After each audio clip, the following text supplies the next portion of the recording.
Hi and welcome to the Bruce Channel. I'm Bruce and here we are just like that. Bang! It's July. Yesterday was July 4th. Bang bang! Anyway, I hope you had fun. I hope you kept it safe. And next year, of course, the 4th of July becomes a 3-day Monday holiday. But that's next year. Before we actually get into today's show, I want to show you the shoes I wore yesterday. I've had these for years and years and years and years. My red, white, and blue patent leather tenny pumpers. And yeah, they're rather worn. They're too worn for anything except occasional wearing on holidays. But they're unique. I can't replace them, so I'll keep patching them for as long as I can. All right, we will begin this week with this week's edition of the Presidential Parade. Yeah, some of this week's events are no surprise, and others are out of the blue. First, New Jersey Governor Chris Christie, as expected, did announce his candidacy for the Republican nomination. Now, he's one of the heavyweights, and I do not mean that as a pun. That is to say, he's a twice elected governor of a big state, New Jersey, a lot of electoral votes, and more impressive, he's won that state twice, and it usually goes Democratic. He's also in a rather unique position right now, dubiously so, because two of his former staffers have been indicted over that Bridgegate scandal of nearly 2 years ago. There is now a lot of unhappiness in his state over how Hurricane Sandy funds have or have not been distributed. So it makes it unusual because his unfavorable ratings are pretty high. Usually you have to be well thought of in your home state to make a real run. Anyway, we'll see. Meanwhile, Ohio's Governor John Kasich, his office put out word that he's gone from considering to probably declaring later this month. So now, declared, not counting Kasich yet, the count of declared GOP candidates has reached 28. Wisconsin Governor Scott Walker's office said he'll probably be announcing this week. Now, in addition to Chris Christie, we did gain another declared candidate, but he wasn't on anybody's list. He wasn't considering, he wasn't exploratory, and I don't think he's a heavyweight. The new long shot is K. Ross Newland. More on him on an upcoming show. Anyway, we're at 28, 7 more still considering, and of them, several are former governors. They at least have to be taken somewhat seriously. Now, I've said that some of these Republicans scare me, but not all of them do. I previously mentioned I liked John McCain. In 2008, he was the one I most liked. And another one I loved, I wish he would have run, Colin Powell, the ex-chairman of the Joint Chiefs under the first President Bush, Secretary of State under the second. Now, some of whom I fear because of a complete lack of experience. Donald Trump. He knows how to make money, yes. What does he know about the economy? I don't mean making money. Making money is not the same as macroeconomics or international economics.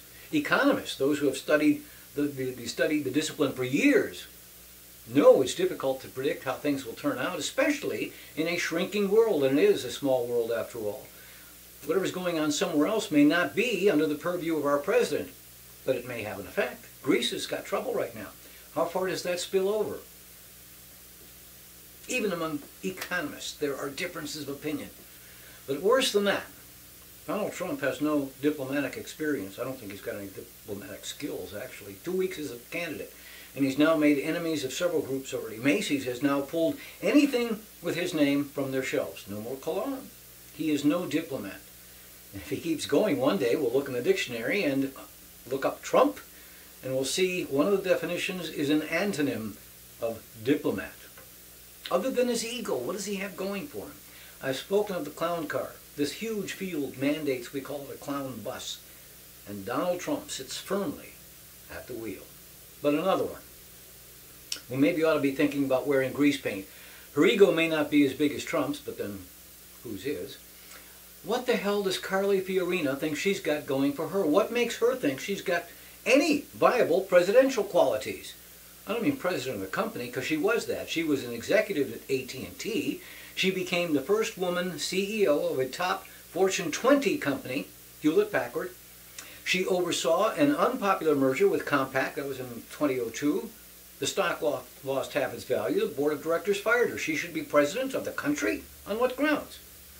I suspect she is smarter than Sarah Palin, but even allowing for that, Palin had at the very least been a chief executive in a state government. Anyway, 28 and counting.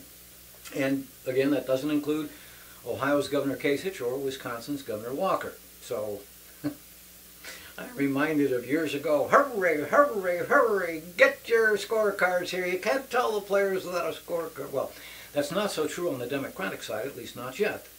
So for several weeks there have been four major candidates. Former Senator and Secretary of State Hillary Clinton. No one was surprised when she announced in 2008.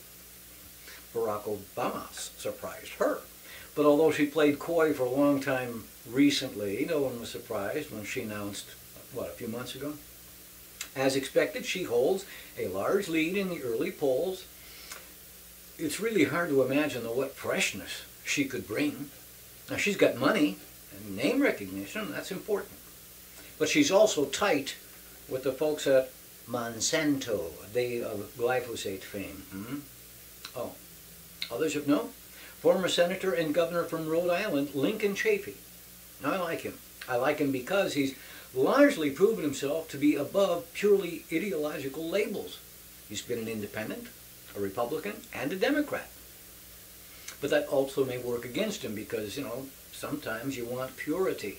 Well, he's also from Rhode Island, and that's our smallest state. Not the least populated, but it only has 4 electoral college votes. Former Maryland Governor Martin O'Malley has been running for a number of months also, but just like Senator Chafee, he seems to have a hard time gaining real traction. However, Vermont Senator Bernie Sanders, who is an independent in the Senate, has come on fairly strong over the last month or so. And it's easy to see why, at least it is for me. When he's asked a question, he actually answers it. He doesn't dodge. Actually, the professional term is pivot. And all professionals, almost all, are trained to pivot. Senator, how do you feel about the war on drugs? Are we doing enough? Well, John, I don't think that's the question. I think the real question should instead be, what can we do to reduce the appeal of drugs? I made that up. But you know what I mean. It is disgusting the way they avoid answering questions. They want our vote, but they won't tell us anything.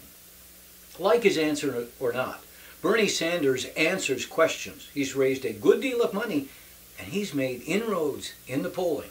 And then, late in the week, former Virginia Senator Jim Webb announced, it's way too soon to say much except he announced, but I've been watching him for years. I live in the next state down, and he too is impressive.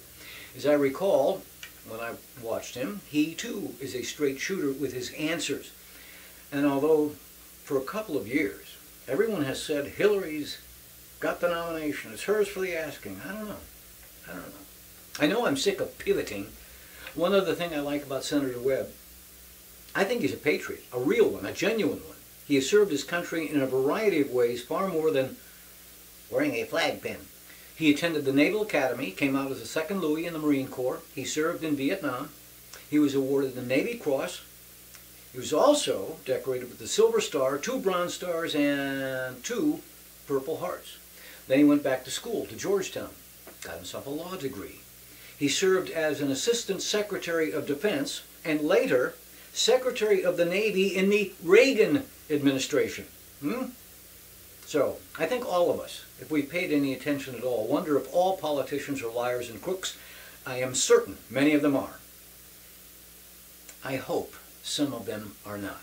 But I do know this. It's a lot easier to maybe place some trust in those who answer questions with answers instead of mere rhetoric. Hey, let me tell you about my book, Shrink. For most of my adult life, I weighed a little over 100 pounds, not much more than in this picture taken when I was about 17 and considering becoming a jockey. But as is often true, once I crossed into my 40s, extra weight came and it stayed. For years I tried to lose, instead gained, and ended up 153 pounds. And I'm embarrassed to show you this video. Then I learned that it isn't about calories and exercise, but instead it's about what you eat. You might say, sure, ice cream makes you fat. But there were surprises, things like orange juice not being such a wise choice if you're trying to lose weight. So I just made some basic changes to what I ate, not how much, and the weight just fell off. Now, nearly 3 years later, it is still off. And don't misunderstand, I'm eating foods I like, not bamboo shoots. Friends ask me how I did it so often, I put it in a book. It's available as an ebook for all platforms, and the print edition is available at barnesandnoble.com and amazon.com. Hey, you can shrink too. Welcome back. Remember, you can write us at the Bruce Channel at yahoo.com. See all previous episodes at either tinyurl.com or if you go to our Facebook page, which is one word, The Bruce Channel. All right, so at the end of last week, of course, came the big news, more than big news. It's seismic. It wasn't unexpected that it would create a big outpouring of sentiment, both kind ones and those far from kind. And as I predicted 2 weeks ago, the U.S. Supreme Court SCOTUS held that same-sex marriage had become the law of the land. And it is seismic, so it's worth at least some discussion. Full disclosure, I don't carry an official cards, I don't have any membership to prove, but I am fully and always have exclusively been heterosexual. The point of that disclosure is this. Regarding this court's decision, I got no dog in the fight. I gained nothing by their ruling. But I think what's more important to remember, and what perhaps many instead forget, I haven't lost anything. There are those who gain, adults all over the country, most of whom I do not know and will never meet, who will be able to become married in the eyes of the law. So, briefly, to iterate, I thought the court would rule as it did because the arguments made against same-sex marriage are always based on religious beliefs. But there are many different religions being practiced in this country, and they're not in agreement. Even among mainstream Christian churches, there is division. Just this past week, the Presbyterian Church gave its approval to same-sex marriage, as did the United Church of Christ and the Episcopal Church. The largest Protestant denomination, the Southern Baptists, remain opposed, as does the largest Christian denomination of all, the Roman Catholics. Now that's just a small number of Christian communities, and they do not agree. But of course there are many who are not Christian. There are Buddhists, Muslims, Wiccans, agnostics, deists, pantheists, atheists. Now I am not here to proselytize one set of beliefs over another. That's what proselytizers do, proselytists. My prediction was simply that the court couldn't possibly give greater weight to one set of beliefs, thereby diminishing another set of beliefs. And that, in fairness, two adults wishing to marry had to have the same rights as two other adults who wish to marry, in the eyes of the law. And that can matter, things like inheritance, end-of-life decisions, even visitation rights in hospitals often only go to a spouse. But this is equally important. No one's rights are diminished. This ruling allows a couple to get a marriage license and then get married. But it doesn't force a minister or a priest or a rabbi to violate their religious teachings. So while an Episcopalian minister may perform a marriage, a Baptist minister can just as legally refuse to. And in fact, that's long been accepted law. Many rabbis refuse to marry couples where both partners weren't Jewish. Catholics have long held restrictive views on marriages where only one was Catholic. There's a terrible law here in North Carolina. It was just passed a few months ago. And even with the High Court's ruling, even without it, was sure to be challenged, and I don't yet know how last week's ruling affects it. But it is offensive. It states that a government official can refuse to marry a same-sex couple on religious grounds, and that is just wrong. If I'm a judge, or a mayor, or a magistrate, and my own personal belief, and my religious belief, and my religion's belief is that same-sex marriage is wrong, it's not my religion that's being asked to oversee the marriage, it is my office. Viewed a different way. What if I work at the DMV and I administer driver's license tests? What if I'm Muslim and my mosque teaches that women can't drive? In my family, I can prohibit my wife or my daughter, but my religion can't allow me to enforce that view on the public, can it? But that's what this law provides for. So I am sure it won't stand. One last point, just a few days ago, this appeared among the letters to the editor. I'm not going to identify the writer. I'm not going to embarrass him. I think it's sad, but I have no doubt of his sincerity. He writes, "Dear Mr. President," and he said he wrote this to President Obama, "You are absolutely wrong to advise me to change my faith so I can accept what is condemned by the Word of God as sinful. Would it be churlish of me to point out that it was a Supreme Court ruling, not a presidential edict? Nevertheless, he goes on for a few more paragraphs in the same vein. As I said, I am sure the writer is sincere. I am equally sure there are probably thousands of letters like this that have appeared in newspapers all over the country, and doubtless similar has been preached from pulpits. And here's what's sad. Might not be a stretch to call it tragic. The writer says he's being advised to change his faith. Let's imagine. Let's say that as of the day before the ruling, a man such as our writer, let's say 40 years old, with his wife attends a particular church. Let's call them couple A. They're active in their church. They give to charity. They're generous with their time, and they're generally well thought of. A couple a few miles away, Sally and Emily, we'll call them couple B. On the day before the court's ruling, they've been a couple for years. They go to a church which has accepted them as a couple, but they live in a state that doesn't recognize same-sex marriage. Like couple A, they are active in their church, they give to charity, they're generous with their time, and they're generally well thought of. 2 Fridays ago, the court rules.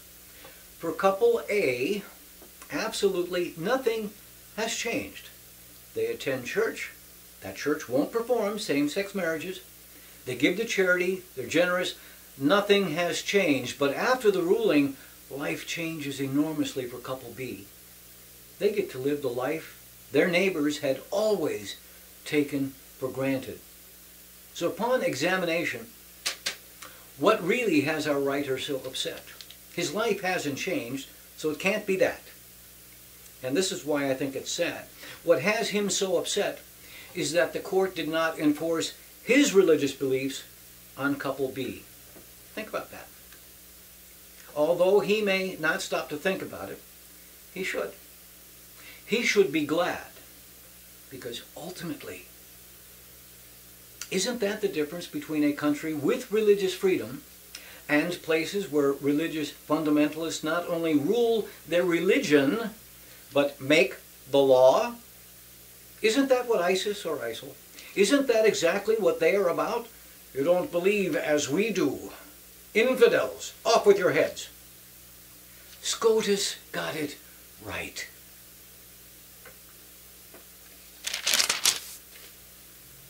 Look, there are a few more observations that can be made, but those observations will keep. It's the end of a long weekend. I want to leave you with something a little more lighthearted.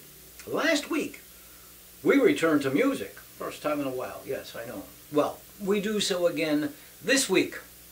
Sort of. There's a couple. They have an apartment. The neighbor was complaining about noise. And they didn't understand what could possibly be upsetting the neighbor because he complained when they weren't even home. So, you may have seen this. Nevertheless, it's good. They set up video surveillance.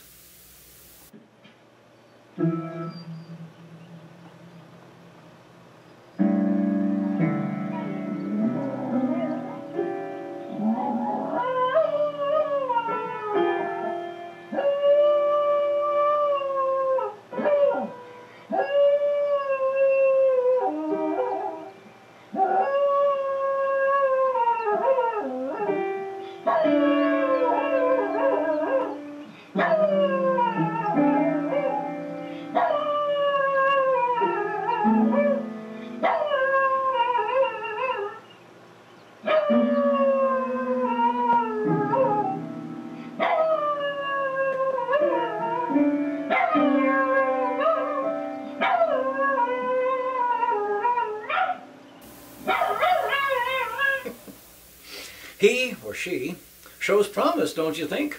Now, I'm always on the lookout for good backup singers. Anyway, I hope your upcoming week is the best one you've ever had.